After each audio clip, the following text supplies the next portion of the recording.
Sources and energy. And today is, it's the leap day for 2024, March. No, that's right, it's February. Yes. February, we're in February, really, it is a time for change.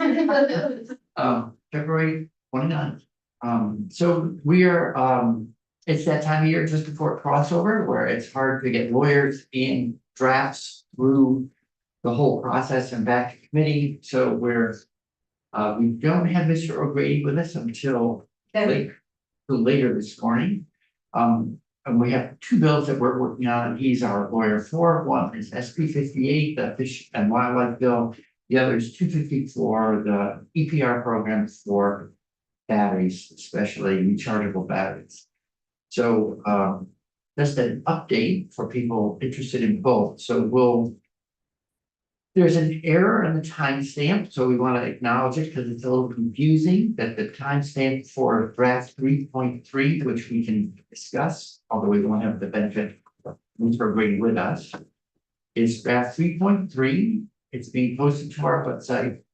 Unfortunately, it's dated 5:30 p.m. tonight, so obviously it's off by a day. I was working with council yesterday, late in the day, to put those last updates in. So we'll go through that. And then yesterday at 254, the battery bill. We couldn't find anyone who had any problems with the bill. All supporters, all check, all systems go. Belatedly, concern was raised about batteries that were packaged in things, for instance, games. So we need to. Mr. O'Grady, the person who raised that issue with me, Bill Driscoll, and I and Matt Chapman all had a conversation in pieces over the course of the afternoon. A proposal to address it was going to be crafted, we hoped, by this morning. And so perhaps by the time Mr. O'Grady gets here, we'll see some new language. I reached out to Mr. Chapman to see if he'd be joining us. So it may be that we won't have either thing in a clean, portable condition until tomorrow, but maybe we can dot the i's, cross the t's today. That's the preamble. Ms. Newman's getting hard copies of draft 3.3 of 258.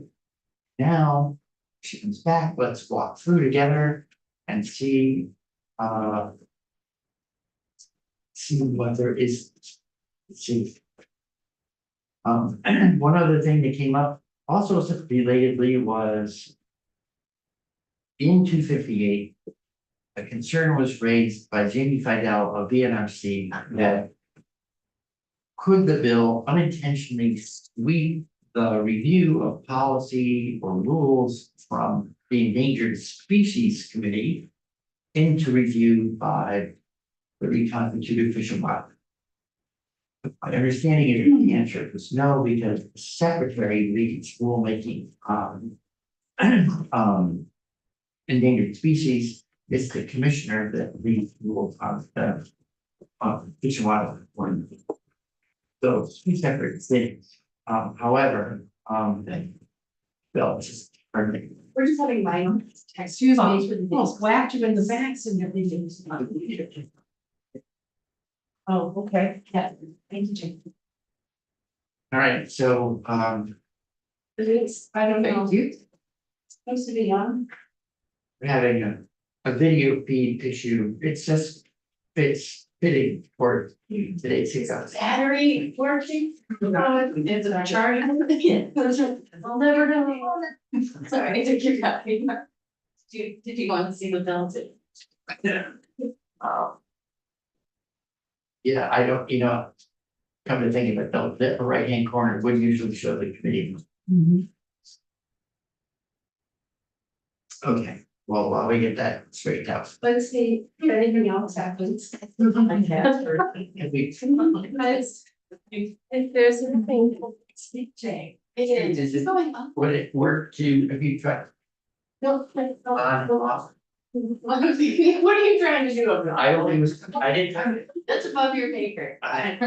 but you could always do the turn it on and turn it off. I can actually